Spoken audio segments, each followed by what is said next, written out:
Our militants have abducted 16 women in a remote northeastern area. The women were seized when they were out gathering firewood and fishing in the Adamawa state.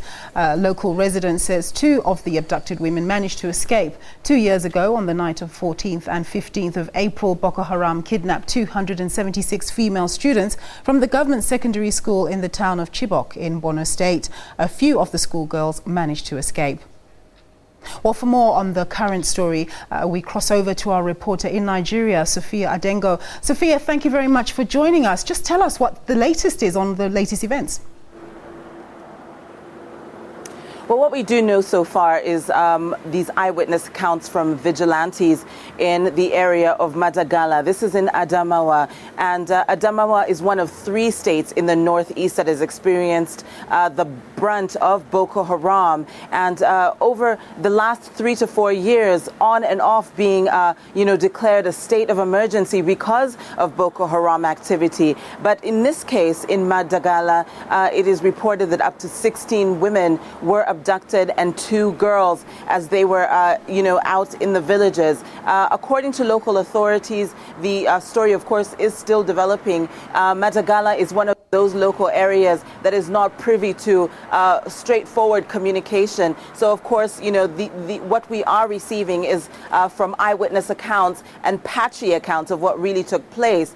But, these specific local government areas have been benefiting from troops from the Nigerian, authorities really paying attention to these key areas like Madagala. But in this case, local communities rally themselves in terms of community policing and have these vigilantes. They escorted the women as they were out and about, but of course the eyewitness accounts are that a group of men showed up and overpowered the vigilante group, and as a result these women were abducted. Nampu.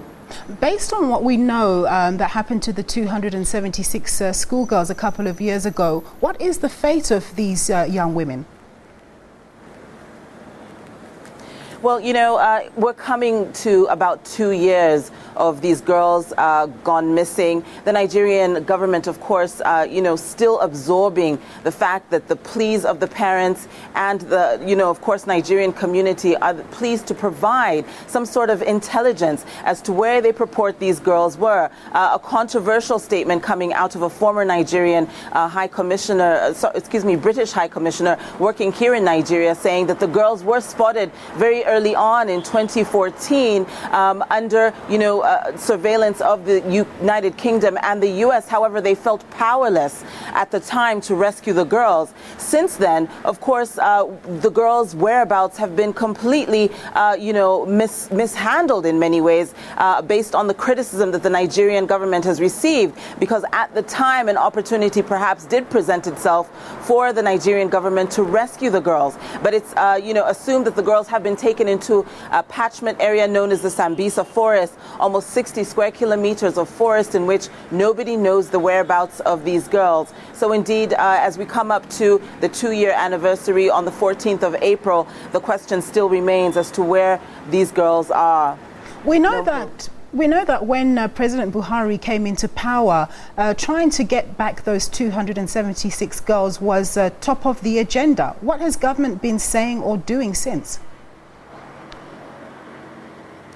Well, President Muhammadu Buhari has continuously reiterated that in order for these girls to be rescued, or any captive of Boko Haram, there must be a complete reorganization internally of the military and the army, and he has done just that since taking power. Also, he has come out to say that not only did he move the army from Abuja to Maiduguri in the north, which is really the heart of this war, but also has reinvigorated and rebolstered the morale of the troops in fighting this, terror group, and therefore giving them the ammunition that is required to be able to raid these areas and these camps that are taken over. In the past, you had about 22 local governments that were taken over by Boko Haram.